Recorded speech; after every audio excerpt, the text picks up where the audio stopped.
Welcome to the Federal Communications Commission's May 20th webinar on the Rural Digital Opportunity Fund Phase 1 auction, known as Auction 904, for state, local, tribal, and territorial government officials.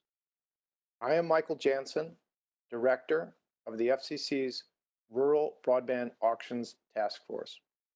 Presenting this webinar with me today is Jonathan McCormick, Deputy Director of the task force. This webinar is sponsored by the FCC's Office of Intergovernmental Affairs, known as IGA, and the FCC's Office of Native Affairs and Policy, known as ONAP. IGA coordinates the FCC's engagement and outreach with state, local, and territorial government officials. For any government officials that are interested in this program and have Auction 904 related questions, IGA would be happy to work with you. Contact information for IGA will be provided later in this webinar, and we encourage you to reach out to IGA. ONAP coordinates the FCC's engagement with tribal entities and has long been focused on the challenges of extending broadband to tribal areas. Tribal officials are welcome and encouraged to contact ONAP after this webinar with any Auction 904 related questions. Contact information for ONAP will be provided later in this webinar, and we strongly encourage tribal officials to reach out to ONAP with any questions they may have about this program. Bridging the digital divide is the Commission's top priority. Auction 904 will be the Commission's second auction to award ongoing high-cost universal service support to bring broadband to unserved areas. We expect Auction 904 to commence in October of this year. This auction will be the Commission's single largest step toward bridging the rural digital divide, potentially bringing voice and state-of-the-art broadband to connect millions of unserved homes and businesses in rural America and fulfilling our long-standing commitment to the principle of universal service. This webinar provides an overview of the policy background and framework for Auction 904 and general information for entities interested in applying to participate in this program. As we will discuss in this webinar, there are very specific requirements with very specific deadlines that must be met in order to participate in this program. For government officials and stakeholders interested in this program, the time to focus on it is now. Following the presentation of this slide deck, we will have time for some questions and answers. During this webinar, if you have questions, you're welcome to email those questions to ruralbroadband@fcc.gov, and we will try to answer some of those questions during question and answer after the slide deck has been completed. With regard to this presentation, the FCC has specific rules about what are called ex parte presentations. With limited exception, attending or participating in this webinar does not require the filing of what is called an ex parte notice in our dockets. Presentations to Commission personnel directed to the merits or the outcome of the matters raised in the Auction 904 comment public notice, which sets out procedures for Auction 904, or any other proceedings will require the filing of an ex parte notice.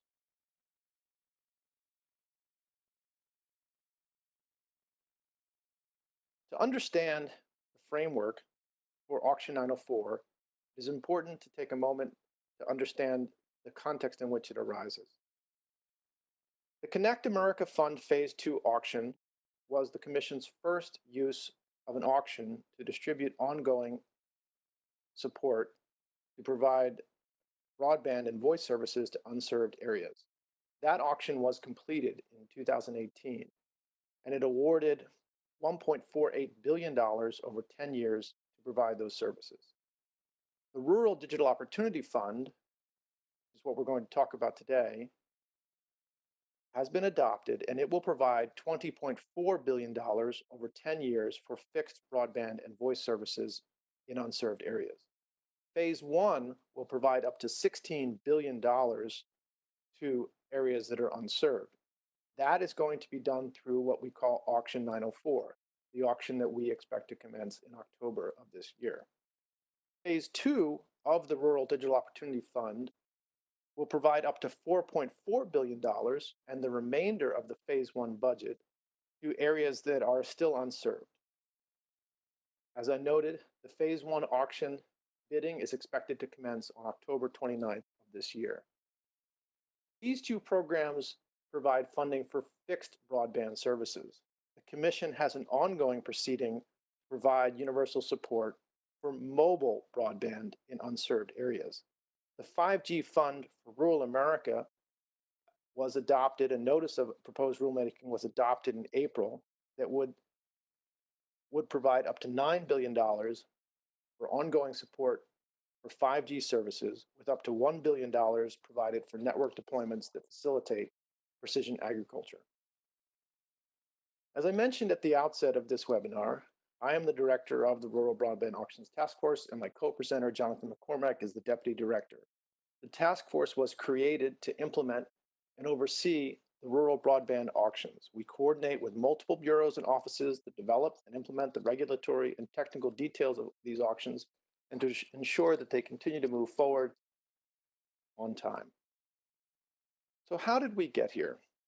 In 2011, the FCC adopted the Universal Service Fund's Transformation Order. It introduced a new funding approach for price cap areas using a cost model to identify high-cost areas and adopted the use of competitive bidding to allocate support.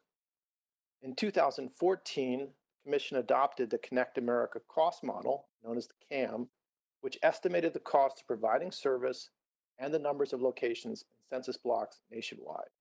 We identified census blocks with costs above a specified benchmark, identifying them as high-cost areas. In 2015, the Commission made an offer of model-based support to price cap carriers, and 9 carriers accepted over $1.5 billion per year to serve 3.6 million homes and businesses in their study areas by the end of year 2020 in 45 states and 1 territory.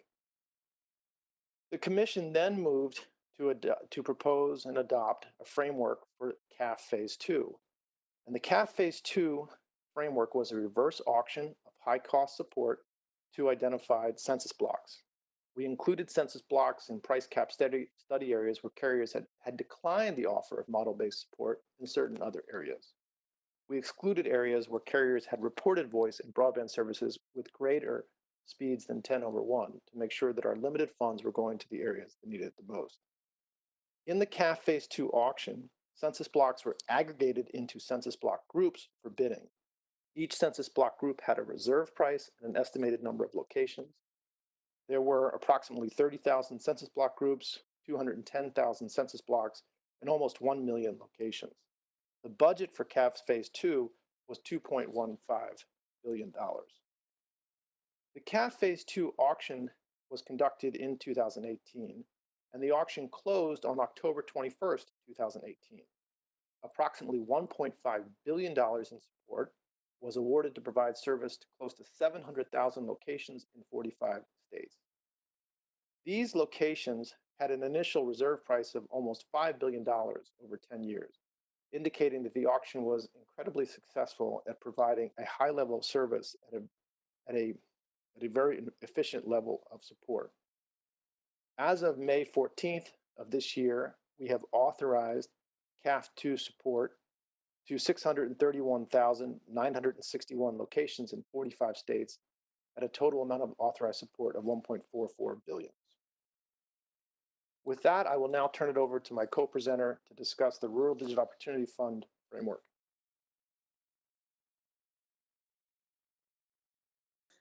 Thanks, Michael.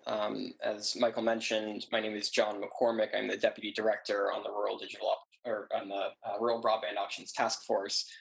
So the Rural Digital Opportunity Fund framework will provide support of up to $20.4 billion over a 10-year term to serve locations that lack voice and greater than 25.3 megabits per second broadband service. So this is up from 10.1 in the CAF Phase 2. Under the two-phased approach, Phase 1, which will be known as Auction 904, which will be happening later this year, will include blocks that entirely lack 25.3 and will comprise $16 billion of that total budget. Phase 2 will include partially served blocks and blocks that remain unsold in Phase 1 and will use the remainder of that $20.4 billion budget. The Rural Digital Opportunity Fund will use a multi-round reverse clock auction format to award support to deploy service, very similar to the CAF Phase 2 approach. So the areas that are initially eligible for Auction 904, generally speaking, all census blocks that lack voice and 25.3 broadband service will be eligible for support, except those that are not high cost. In other words, census blocks with Connect America cost model costs below $40, or for tribal areas and blocks that lack even 10.1, less than $30. Blocks that were awarded funding in CAF Phase 2, blocks that are awarded funding through federal or state broadband subsidy programs to provide greater than or equal to 25.3 broadband service, and blocks in certain rate of return service areas. In mid-March, the Commission released a public notice announcing the preliminarily eligible areas and establishing a limited challenge process. Challenges for that were due in April. The limited challenge process provided an opportunity to challenge the list of preliminary eligible areas, that is, to identify census blocks that have become served by voice and 25.3 broadband service since the most recent Form 477 data was filed, those that have been awarded funding by a federal or state broadband subsidy program to provide service to greater than a 25.3 service. This ensures that the limited funds are not used to overbuild areas that already have service absent support. Or areas within rate of return service areas where the carrier does not expect to extend broadband as part of its USF obligations. And these eligible areas and a map can be viewed on our Auction 904 website or at the URL below. Similarly, data files that include information about the number of eligible locations for each census block are similarly available on the website and shown on the slide here.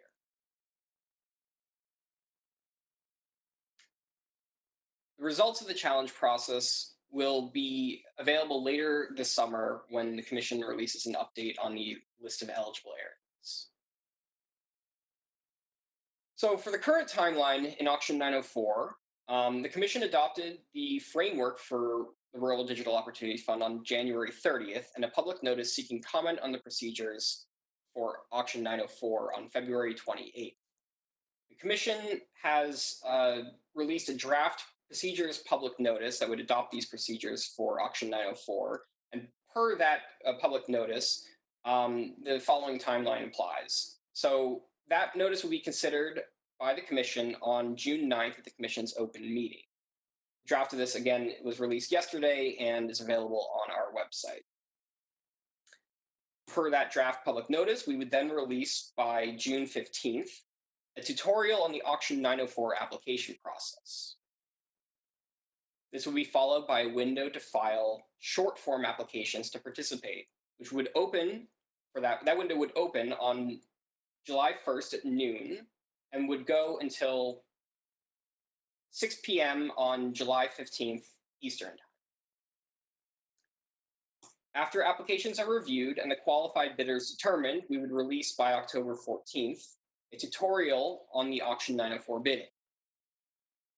This would be followed by a mock auction on October 26th.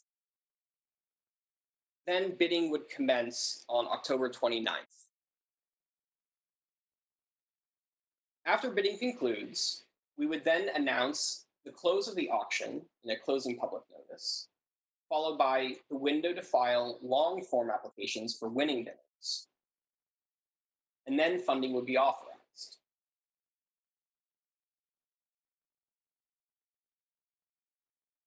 So bidding in Auction 904 is similar to the Connect America Fund Phase 2 auction, where we will have a single nationwide multi-round reverse auction with competition within and across geographic areas to identify areas to receive money and determine the support amounts.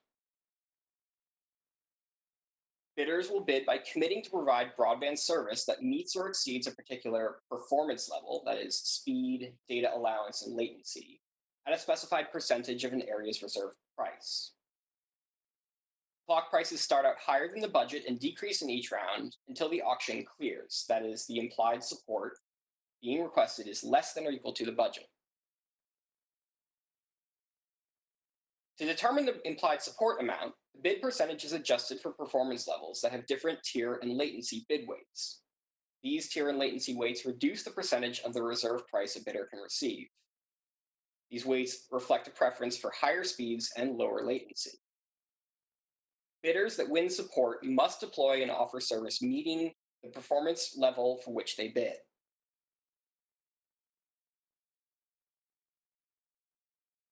These are some examples of the performance tiers and latencies with the associated weights. A provider that is bidding at, for example, the minimum speed of 25.3 with high latency would have a weight of 50 plus 40 to equal 90. That would mean that in each round, the reserve price that they are being offered is reduced by 90%. Conversely, a bidder that is bidding in the gigabit tier at low latency would have a weight of 0, and they would see the reserve price reduced by 0%.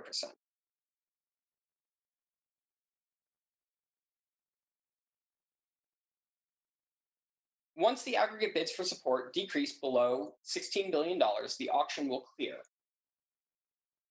In the round that the auction clears, support will be awarded in an area to the bidder with the lowest tier and latency weight. Bidding will continue in an area, however, if there are multiple bidders with the same lowest T and L weight. The auction will close once the budget clears and there are no more competing bids. As I mentioned before, winning bidders must deploy service and meet service milestones. The recipients must offer voice and broadband service at the performance and latency tiers that they bid to 40% of locations by year 3. These obligations increase 20% each year, with 100% of locations from the model served by year 6. There is an optional year 2 milestone that has a lower letter of credit requirement, and 100% of the actual, not model locations must be served by year 8. Recipients also have mandatory deployment reporting requirements, and the rates that they charge must be reasonably comparable to similar rates in urban areas. So I mentioned before that the Auction 904 and Connect America Fund Phase 2 auction are very similar. So for parties that are familiar with CAF Phase 2, this is going to be kind of a repeat for you, but there are some differences. Generally, the two-step auction application process is the same, with the short form applications and the long form applications. The per location funding threshold for identifying high cost blocks is lower than in CAF Phase 2, and even lower still for areas that are tribal or areas lacking even 10.1 service. The per location funding support cap is higher than in CAF Phase 2, again, with tribal areas and areas lacking 10.1 service subject to an even higher support cap. And at the clearing round, support will be awarded to the bidder with the lowest tier and latency weight. So as we are getting closer and closer to a fall start of the auction, or the actual bidding of the auction, for those who are interested in participating, this is all the information that you'll want. While the short form window application is open later this summer, expected to be open for 2 weeks from July 1st through July 15th, it is important that interested parties start to prepare to apply now. The process of applying will be familiar to parties that participated in the CAF Phase 2 auction. And interested parties may familiarize themselves with the Auction 903 or CAF Phase 2 resources available at the URL listed on the screen also linked from the Auction 904 web.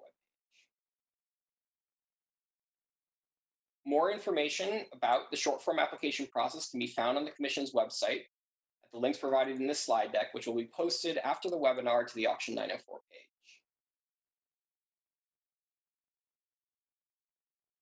So for actually applying to participate in Auction 904, anyone that wants to participate must submit a short form application by the deadline, expected to be July 15th at 6 p.m. Eastern. Late submissions will not be accepted. Parties that file a short form application are not obligated to bid in the auction. To complete their application, parties will need to submit financial, technical, and ownership information, as well as other information detailing the previous provision of telecommunications service, if applicable. So for this financial information, what we're looking for is financial statements for applicants that have operated for at least 2 years. They must provide 1 year of audited financial statements. Some unaudited statements may be accepted at the short form stage if the applicant is not audited in the normal course of business. All other applicants must provide 3 years of audited financial statements. If an applicant or its parent company has provided only electrical transmission or distribution services for at least 2 years, it must submit qualified operating or financial reports for the previous 2 years. For applicants that have not been operating for at least 2 years, they must submit a letter of interest from a qualified bank. And the technical information, there's one more. The applicant or his parent company, they need to provide operating and financial reports for the past 2 years. For technical information, each state performance tier, speed and usage, and latency for which the applicant wants to bid, and the technology that they would use to provide that service must be submitted at the application stage. If the applicant is intending to use wireless technology to meet its obligations, the applicant must submit information on the spectrum to which the applicant has access. Additionally, the draft procedures public notice would require an applicant to answer the technical questions that are included in Appendix A of that item. Applicants, again, must submit required ownership information, which includes the name and legal classification of the entity, as well as the individuals authorized to communicate on behalf of that applicant with commission staff and place bids. The applicant must disclose all parties, including non-applicants with whom it has entered into an agreement regarding the applicant's participation in the auction. Additionally, an applicant must disclose all individuals and entities with an ownership interest in the applicant, whether direct or indirect, as well as all FCC-regulated businesses in which the applicant has a direct interest. Additionally, the draft procedures public notice would also require additional information, including the list of the applicant's study area codes if the applicant is already an ETC, an eligible telecommunications carrier, the list of the applicant's FRNs used in the FCC Form 477 to submit broadband deployment data during the past 2 years, if applicable. Additionally, the filer ID used by the applicant in FCC Form 499 in the past year, if applicable, and required certifications. Further requirements and specifications would be adopted, and you can check out the Auction 904 Procedures PN draft on the URL that's listed on the slide.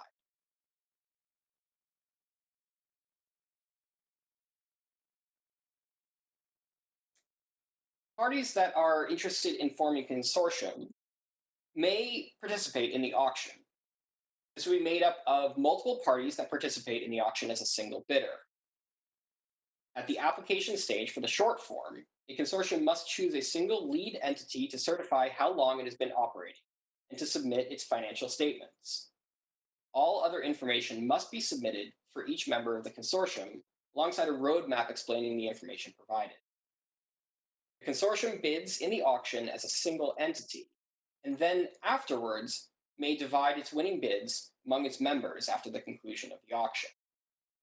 For specific questions about consortia, I strongly recommend sending an email to auction904@fcc.gov, where we can answer very fact-specific questions for folks that are interested. With that, I'm going to turn it back over to Michael, and he can handle the rest on communication. Thank you, John. The Commission has rules on prohibited communications in the context of auctions. All auction applicants must follow the Commission's prohibited communications rule. This is section 1.21002 of the Commission's rule. An auction applicant is prohibited from communicating with any other applicant in any manner the substance of its own or one another's or any competing applicant's bids or bidding strategies. This applies to applicants starting at the application deadline, whether or not they qualify to bid in the auction. An applicant includes the entity submitting an application, any party with control of that entity, any party controlled by the applicant entity, or controlled by a party controlling the applicant entity. Applicants should take care with communications to third parties that may be conduits, either advertently or inadvertently. This is a critical part of our maintenance of auction integrity. And any applicants that have questions about the prohibited communications rules should send their questions to auction904@fcc.gov. The Commission's website has additional resources on Auction 904. We have a dedicated website. The address is available on this slide. We also, as mentioned several times during this webinar, have a dedicated email address. For more general questions about the Commission's use of auctions to distribute support to serve unserved areas, you can look at the Rural Broadband Auctions website, and you can email ruralbroadband@fcc.gov. That would include any questions that you may have about the 5G fund. As mentioned earlier in this webinar, the FCC's Office of Intergovernmental Affairs is available to coordinate with any state, local, or territorial officials that have questions about this program or any programs related to this program. Gregory Cook is the chief of IGA, and his email address is available on this slide. The FCC's Office of Native Affairs and Policy is available to interface with any tribal entities that are interested in this program or any of our other efforts to extend broadband to tribal areas. Matthew Duchesne is the chief of ONAP, and his email is available on this slide. And we strongly encourage tribal officials to reach out to ONAP if they have any questions about this program. We are now going to take a short break. It is and reconvene at 2:40 p.m. Eastern Time to answer some of the questions that have been emailed in to ruralbroadband@fcc.gov. If you have any additional questions, please email them to that email address. Following the webinar, if you have questions that are specifically about how to participate in this auction, you should email them to auction904@fcc.gov.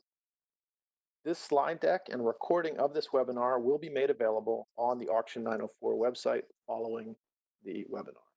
We're going to now take a break until 2:40 p.m.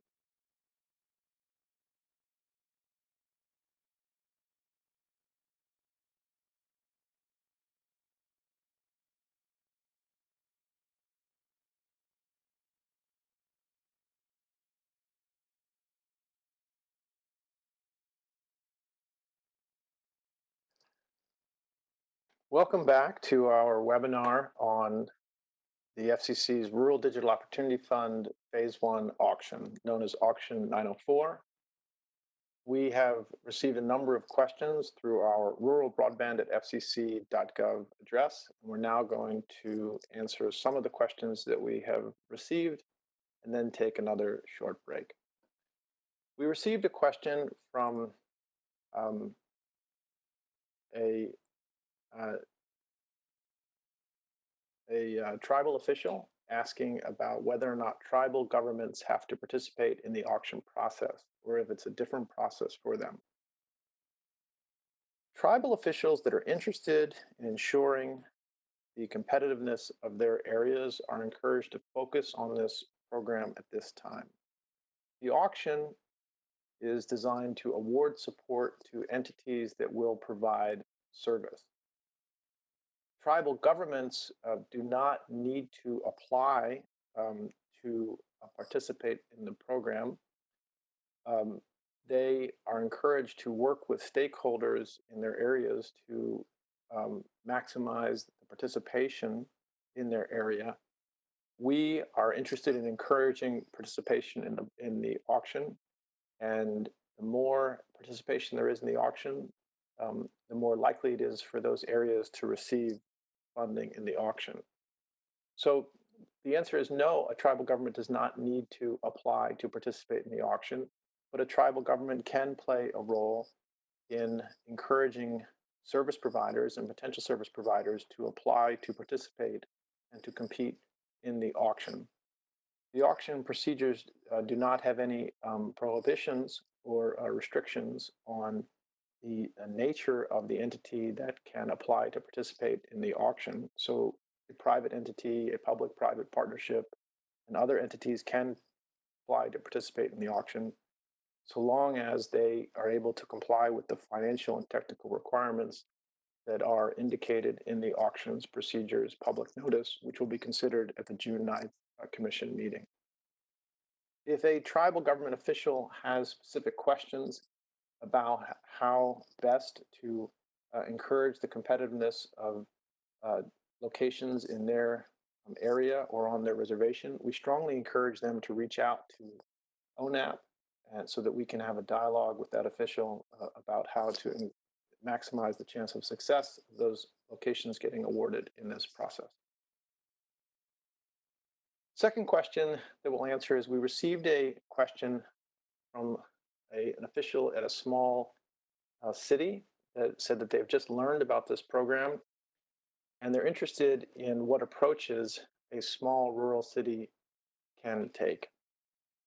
Well, the first thing that we would encourage you to do is to go to the Auction 904 website and look at our interactive map and download our data files that indicate where there is preliminary eligibility for the auction so that you can see the areas that are eligible near your small city, and you can see the amount of support that is potentially uh, able to be won in those areas.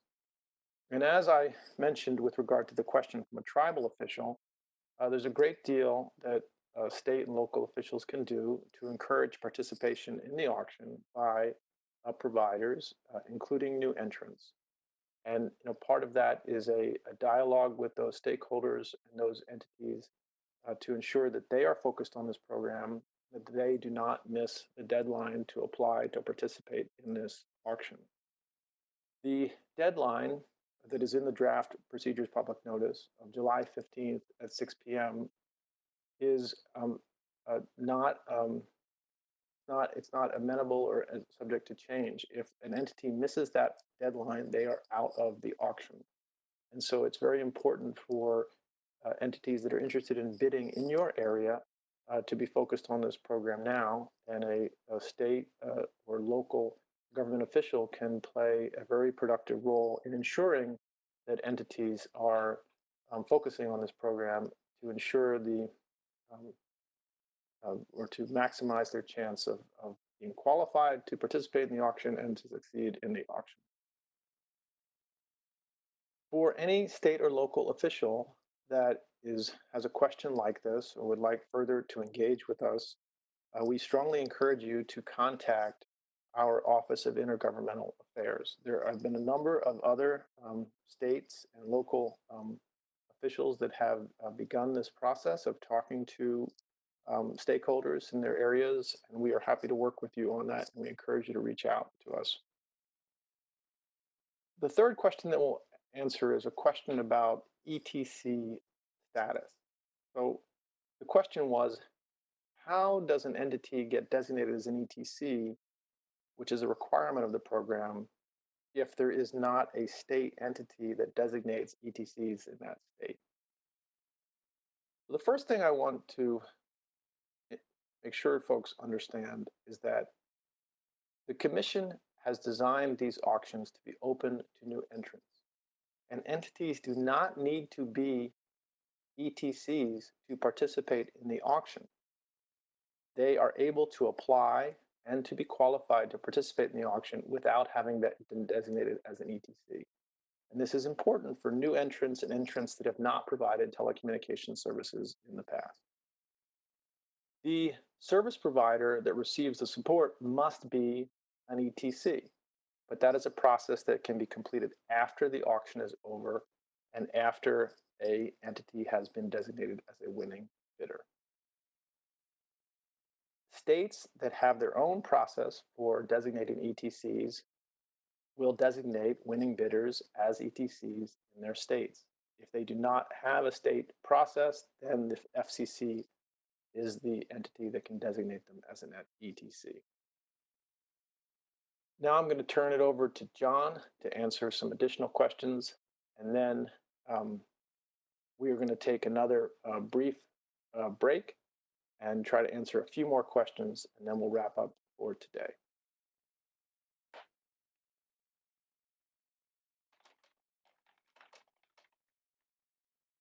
Thanks, Michael.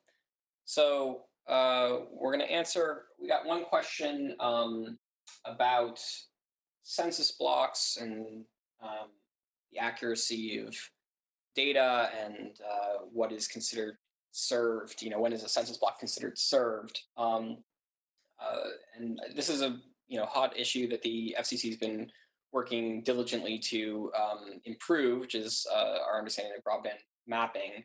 But for purposes of the Auction 904 and the Rural Digital Opportunity Fund, the areas that are eligible in phase one of the auction for Auction 904 are those that are wholly unserved. That is, areas that are lacking both voice and broadband of 25.3 that are also high cost and not excluded for another reason, like being funded in CAF phase 2. And the Commission does recognize, though, that there are census blocks that are shown as served when there's only a handful of addresses or handful of locations in that census block that are actually receiving service by that provider. And so to resolve that issue of partially served blocks, the Commission adopted for the Rural Digital Opportunity Fund Phase 2, which will occur later, to base those decisions and fund partially served census blocks based upon new data that would be collected through the Commission's digital opportunity data collection, which will actually get to specific address level location and actual locations that are receiving service or could be receiving service from a provider. But that will be handled as part of phase 2. And phase 1 is really about those that are wholly unserved. So there may be some partially served blocks that will ultimately receive Rural Digital Opportunity Fund support, but not until phase 2. Similarly, there was a question about what do we actually mean by a location. So the locations are broadband serviceable locations. It's a residence or a business address where broadband could be connected. However, the locations, when we talk about the number of locations that will be eligible in that preliminary eligible areas, those are based upon a model. So that is based upon the Connect America model. Similarly, with the new digital opportunity data collection and the Commission's efforts to improve its broadband mapping, that will actually eventually turn into understanding of actual broadband serviceable locations within a census block. And therefore, the service milestones, which are 100% of the Connect America model locations have to be built out by year 6. Using that new mapping data by year 8, they will have to build out to actual locations that are recorded in the digital opportunity data collection. Similarly, we had a question about areas that lack even voice and broadband. Is it both broadband or voice? So areas that are eligible in the phase one auction 904 are areas that are high cost census blocks that lack service by a provider that offers both voice and broadband service of greater than or equal to 25 megabits per second download and 3 megabits per second upload. So it's those two requirements. If you had a provider in a census block that was offering broadband at 25.3 but not voice, that area would potentially be eligible if it is not otherwise excluded due to previous CAF Phase 2 funding or state or local, state or federal broadband subsidy program. So those are, it needs to be both voice and broadband. Now we're going to take a quick break to turn back and see if we have received any additional questions, and we will return in about 5 minutes.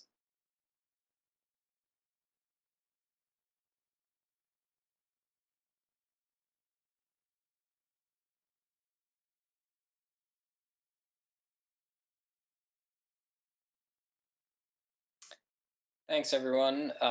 So we're going to answer a couple of more questions. I'll answer, I think, a few, and Michael might answer a few as well before we wrap up for today. So we received a follow-up question to, I think, an earlier question that I tried to answer about census blocks and partially served blocks. So the question was, if there's a single household in a census block that has more than a single house in it, a lot of locations, it would be considered served. So under the framework that we've adopted, phase one is really focused on those that are wholly unserved to get the money out as quickly as we can to areas where we know there's a need for service. But partially served blocks, which would include a census block that could have a single address or a single location that is where service is provided, that will be handled as part of the phase two of the Rural Digital Opportunity Fund after we've collected additional broadband mapping data. So that will be handled through those funding mechanisms. But those areas that are remaining unserved and partially served blocks would be eligible for funding in phase two. We have another question also about explaining the broadband performance criteria to understand the service that would be deployed in the state and county. So the minimum service level for the auction 904 is 25.3 service, and with additional performance tiers above that, 50, 55 and 101 or 110, 120, and then the gigabit tier to encourage the fastest deployments possible. And there's a whole mechanism there, but stay tuned for that for additional information about bidding.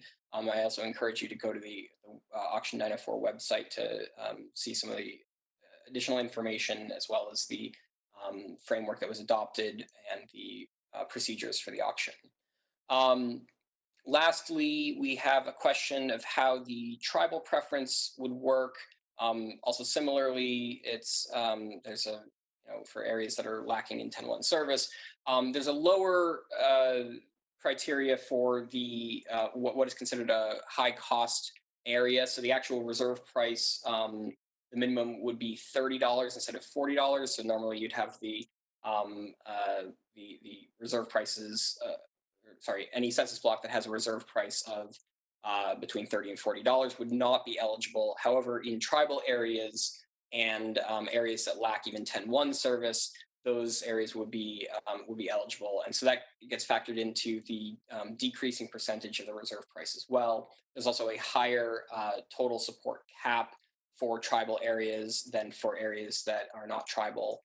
And so that's how the tribal preference works. So it's about a 25% preference on blocks that are tribal or remain unserved by 10.1. Now I'll turn it over to Michael to answer a few more questions before we wrap up. Thank you, John. We had a question about the quiet period, which is when the prohibited communications rule takes effect. Um, the prohibited communications rule, as I mentioned earlier, is a very important part of our insurance of auction integrity. And questions about the prohibited communications rule should be directed to auction 904 at fcc.gov. Our team of experts on the prohibited communications rule can answer your specific questions. Uh, Oftentimes, entities will raise very fact-specific questions about the prohibited communications rule, and the best way for us to provide uh, answers to those types of questions is for you to reach out to auction904 at fcc.gov. That email address is staffed by our team of experts, and we will get back to you as soon as possible, usually within 1 business day. We received a question about a consortium.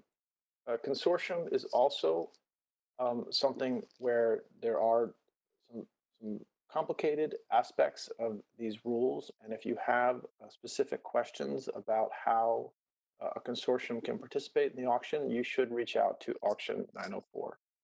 Generally, a consortium can be a vehicle for smaller entities to apply to participate in the auction as one applicant. That means that they have only one bid in the auction, but they come into the auction process as one applicant. If you have specific questions about consortium, please reach out to auction 904 at fcc.gov. We received a question about the financial requirements, and a related question was whether or not a subsidiary can be the service provider. The divide winning bids process that we sought comment on in the comment PN and which is in the draft auction procedures public notice discusses how a winning bid can be divided. The winning bidder does not need to be the service provider. The winning bidder, in the context of a consortium or in other specific scenarios, can divide its winning bid to another service provider. That service provider will need to meet all of the program requirements in order to receive support. But this is a two-phase process in which there needs to be a qualification at the short form phase to participate in the auction. And then if that entity and that applicant, that bidder is a winner in the auction, there is a second phase through the long form in which that entity must complete a long form application and then be authorized to receive support. And that long form application process includes the ETC designation that we discussed earlier. So an entity can participate in the auction and it can potentially divide its winning bid to a wholly owned subsidiary to provide service. But then that subsidiary or that entity that receives support must meet all of the requirements articulated in the procedures public notice. The last question that we will answer today has to do with verifying that winning bidders who have been authorized to support build out in accordance with the program requirements. This program has very stringent requirements to ensure that winning bidders do what they are required to do under the program. We vet applicants coming into the process, and then we vet applicants again before they are authorized to receive support. There's a number of financial and technical requirements that apply in both phases of the program. And then they must submit an irrevocable letter of credit with bankruptcy protection before they receive support. The FCC, in partnership with USAC, verifies that they comply with the requirements for build-out. There are a series of build-out milestones that must be met, and that is an ongoing process to ensure that they do what they are required to do with the money that has been provided for them. That's all the questions that we're going to be able to answer today. We thank you very much for participating in our webinar today. Our Auction 904 website will continue to be updated as we release more public notices, more educational materials. Please check it frequently for updates. All of the information that we've discussed today is available on the Auction 904 website. You can download the data files and look at our interactive map of preliminary eligible areas. All of the things that we do in the future, including this webinar, will be available on the Auction 904 website. And any entities that are interested in participating in Auction 904 are strongly encouraged to email auction904@fcc.gov. You are welcome to email that website early in the process with any question, no matter how big or no matter how small. It behooves you to begin working through these program requirements early to staff up and make sure that you understand them completely before the deadlines come into view. So we're going to leave this slide up for a few more minutes to make sure that everybody has all this information, but this will conclude our webinar today. Thank you very much again for participating. We very much appreciate it.